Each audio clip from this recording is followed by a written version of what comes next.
Hello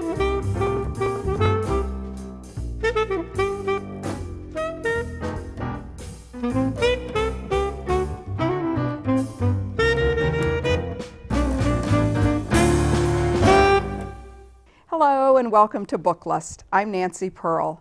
My guest today at University Bookstore is author Stephenie Meyer, whose trilogy of teen novels has just been a phenomenon. Stephenie, thank you so much for stopping by today. Thank you for having me, Nancy. You're welcome. Well, I have many questions to ask you and many things that I'd love to discuss with you, but let's start with a question that I know you get all the time. Okay. We'll just get that out of the way and then go on to other things.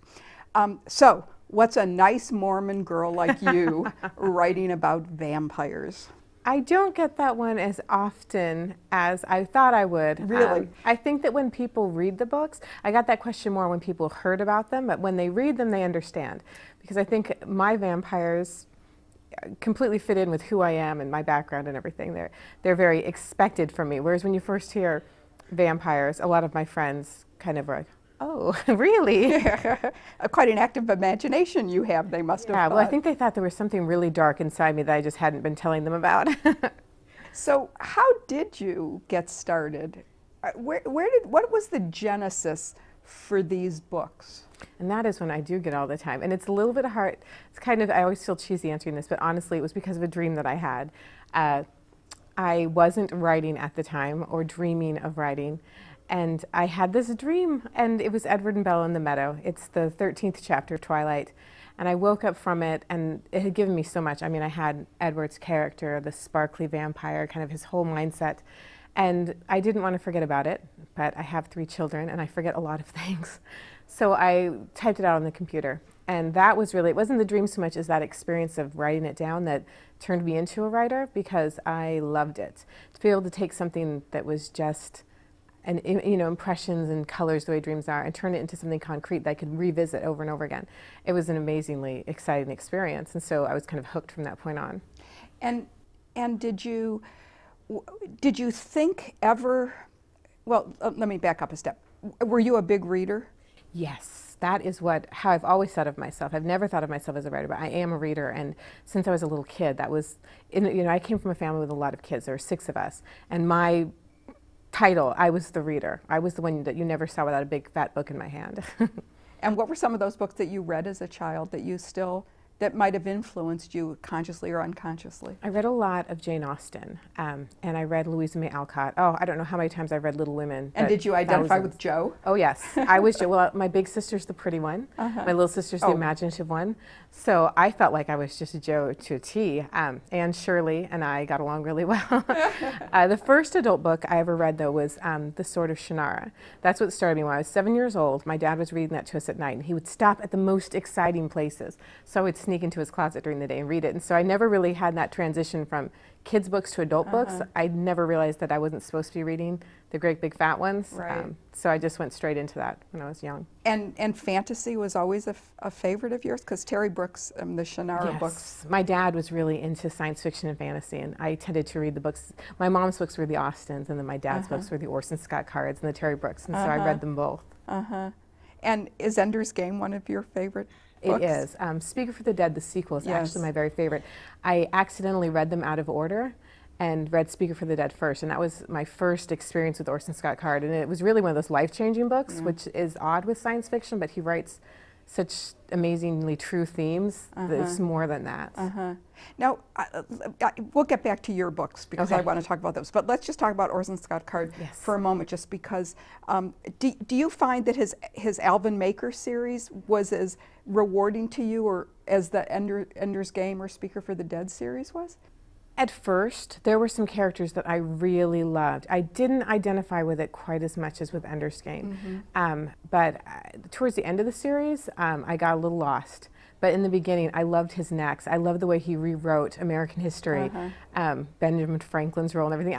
I loved how clever all of that was. So characters were always really important to you. Yes, characters have always been why I read and why I write. And why you write. And so that transition from reader to writer, were there vampire books? I mean, you know, the sort of canonic vampire books. No, there were no vampire books. Yeah. I'm pretty sure I read one Anne Rice when I was in college just because they were really Everybody popular did, then. right. Well, I think I read two, and I liked the witch one a lot better. But I've never seen a vampire movie. I've seen pieces on TV, but I've never gone out and seen one or seen a whole one. Never watched an episode of Buffy the Vampire Slayer. I'm not into horror at all. Yeah. It's always been kind of a turnoff for me. You know, where science fiction and fantasy, I was intrigued with. Horror immediately, no. Right. Never read Stephen King, just because I know I'd probably wet my pants or something. I'm a huge chicken. So vampires really were not a part of my life at all. So now they're so much a part of my life. It's very odd. Right. Now, what do your children think of, how old are your children? My children are now 10, 7, and 5. And they're kind of funny. My oldest... Is it a girl? No, all boys. All I have boys. all boys. Oh. Would have liked a girl. I mean, they're really great boys, but I kind of miss all the pink frilly things.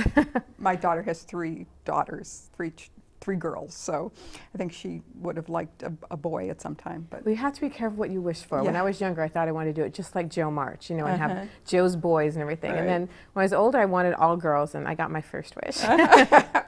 But my oldest son is very blasé around me, very whatever. But at school, I hear that he gets really excited, and they just passed around the Scholastic Book Fair things, and he's in a brand new school that doesn't know anybody, and he held up, "That's my mom." Oh. His teachers just told me at parent orientation night, and he doesn't ever show me that side. And then my 2 younger kids, I'm mom. Right. I'm totally normal. And Right. the story that I think shows really well kind of how they view things. My 7-year-old, when he was 5, he has a little bit of a speech impediment, so I have to translate for him. And he was trying to ask another little boy his age a question, and so what are you trying to ask? And he was trying to ask him, which book does your mom write? Because of course, he I'm the thinks epitome all of normal. moms Yes, write all books moms must now. be exactly the same. Yeah. Well, what do you think? Given your own experiences as sort of a huge reader as a kid and a teenager, what do you think accounts for that